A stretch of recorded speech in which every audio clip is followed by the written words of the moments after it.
I think about Detroit, I'm talking about the neighborhoods. I'm talking about Deep West, Deep East, Northwest, Southwest. There's experiences that come from those communities that are very important to understanding the experiences of all Detroiters. There's so many good artists in Detroit. Everybody is not going to become nationally known, but when you go, you just hear really wonderful music. We've got the beat of the nation here in Detroit, because here we have people that work together of all races, of all religions, who in this cosmopolitan area have found a way to solve our common problems. That is the lesson of Detroit.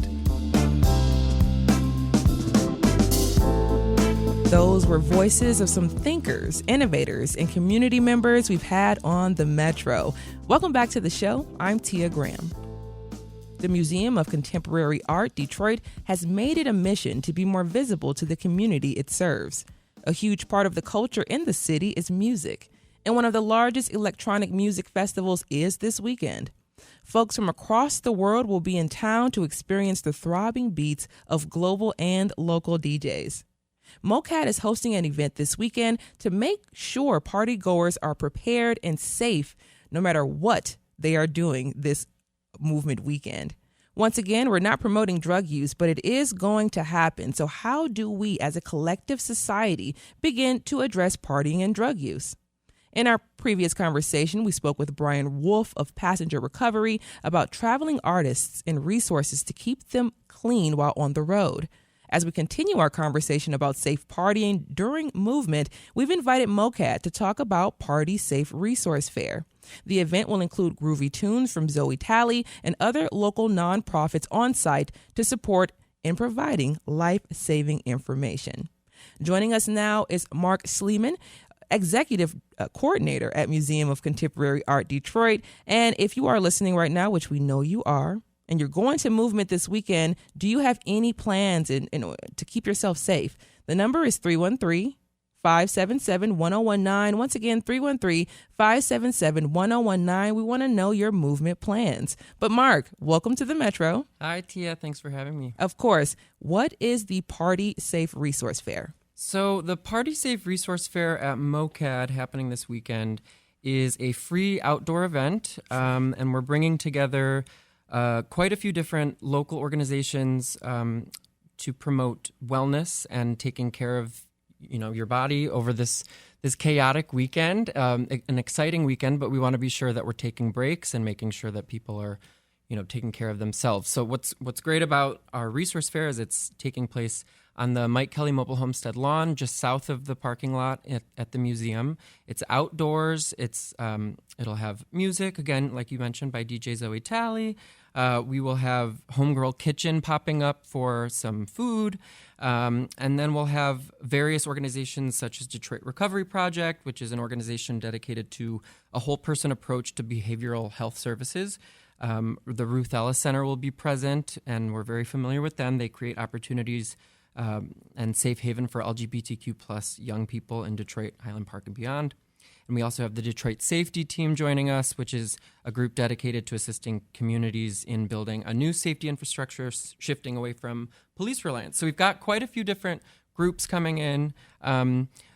Also, part of that will include Narcan and street medic training.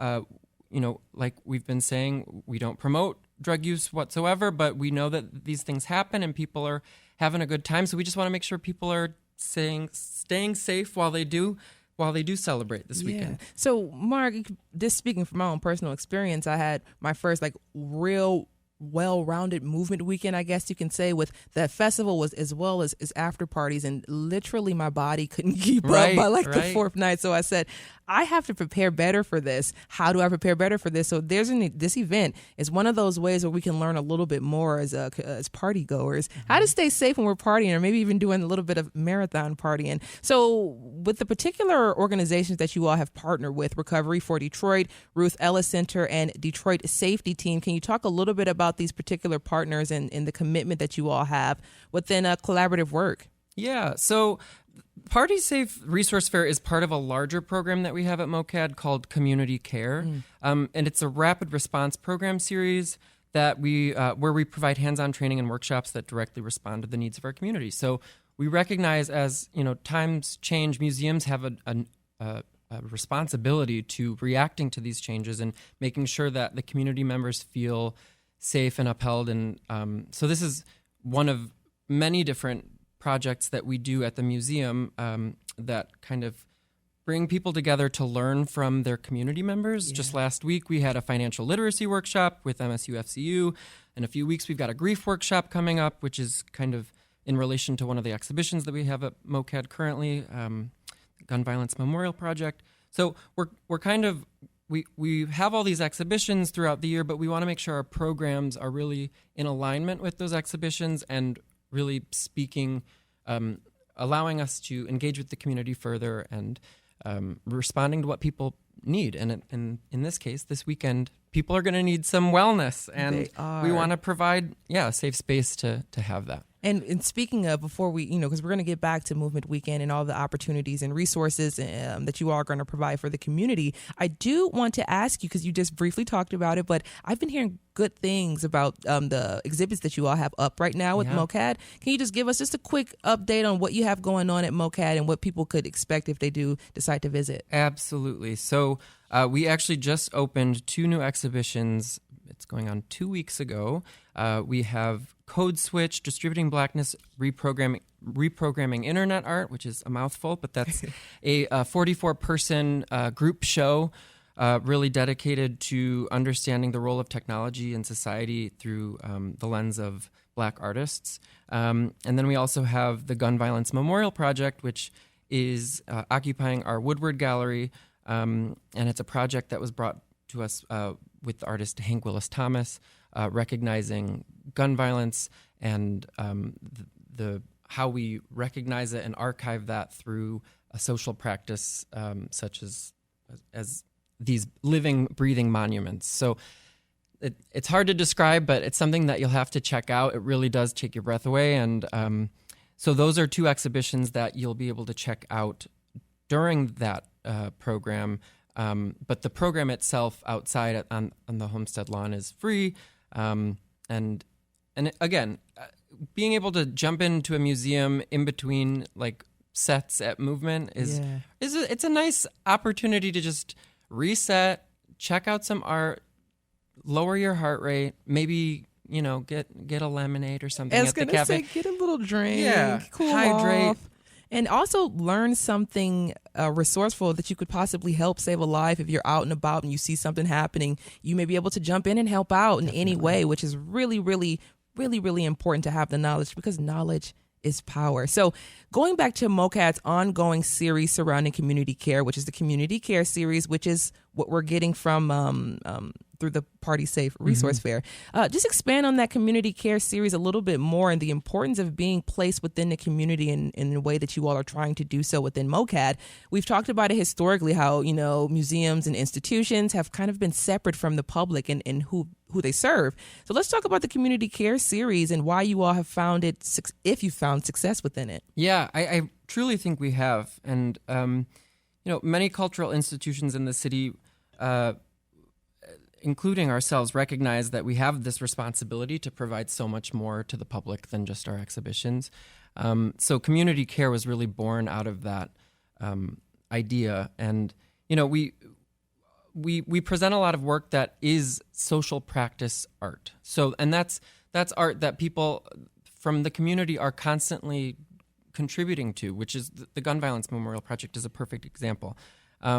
We are a contemporary art museum. We also are an incubator for ideas and places, a place that people should feel safe to come to and expand their horizons. So we're doing our best to provide all these different options for people to engage with the art, to contribute to the art, and recognize that wellness is just as much of a part of that as anything else. Yes, it is. And we're talking about a community resource fair happening for Movement Weekend. Our guest is Mark Sleeman, Executive Coordinator at Museum of Contemporary Art, and they are hosting this Saturday Party Safe Resource Fair. And if you're headed to Movement this weekend, do you have any plans? What's your plans and how are you going to stay safe? The number is 313 577-1019, 313-577-1019. I need some tips too.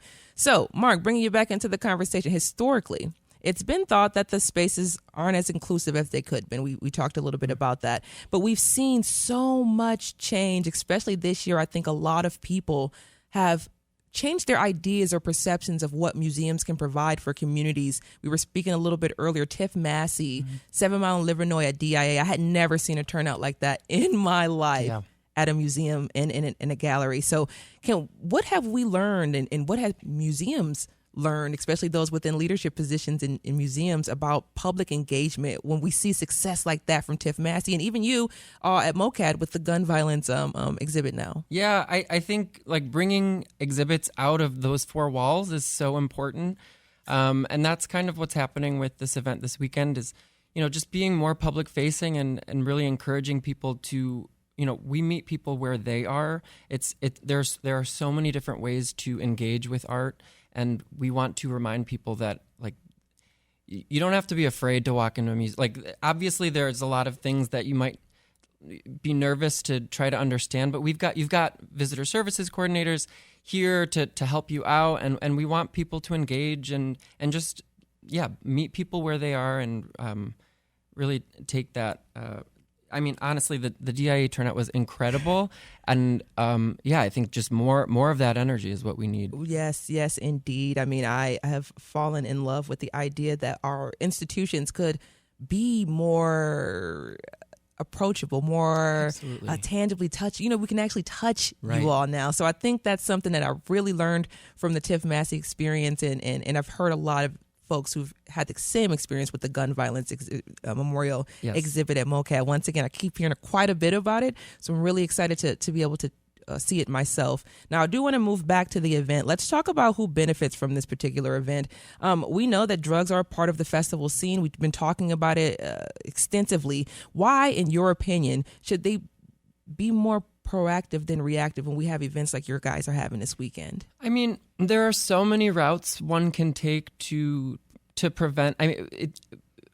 To prevent things from happening before they happen. Narcan is a proven medication to reverse opioid overdoses, and if people were more apt to get one of those packs and be prepared, just have it on the go.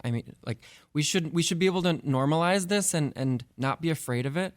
And the more resources we have, the more fairs that we have that present this information, the less stigma there will be around it, and people can, jump in and be at the ready. So MOCAD is really making an effort to have these events, to have community care, to learn from community members.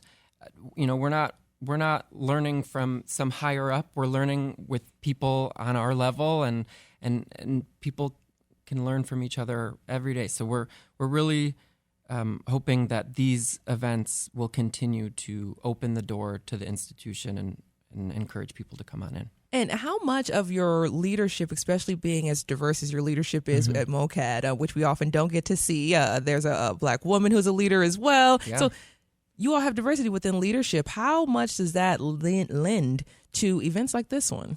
Our co-directors at MOCAD, Jova Lynn and Marie Madison Patton, they have proven time and time again that collaboration is key to any institution, any arts institution. I can at least speak for that.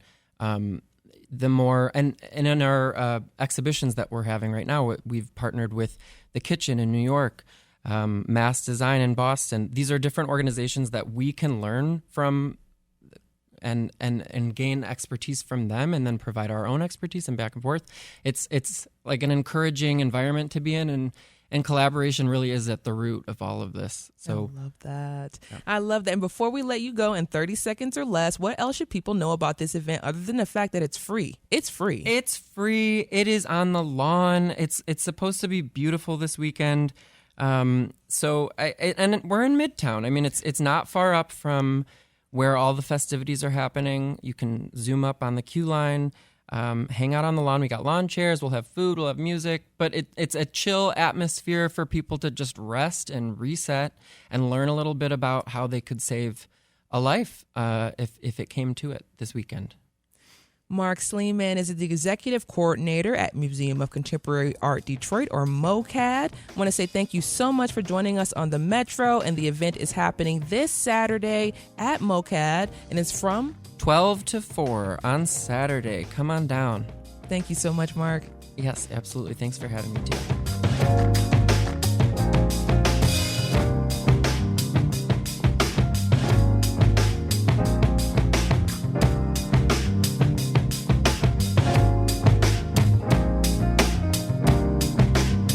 From the WDET newsroom, environmental groups want federal regulators to look more closely at the potential impacts of restarting a nuclear plant in Southwest Michigan.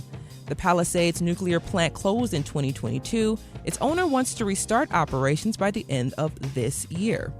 The Nuclear Regulatory Commission said the restart would have no significant environmental impacts, but 5 organizations argued to a panel of NRC judges that its assessment wasn't thorough enough. Coming up, federal cuts have been impacting local services across the country. That includes emergency services. In about 7 minutes, we'll hear from the Detroit documenters about how you might be impacted by changes coming from the White House. This is WDET-FM, Detroit Public Radio, your connection to news, music, and conversation, and this is The Metro. You all stay right there.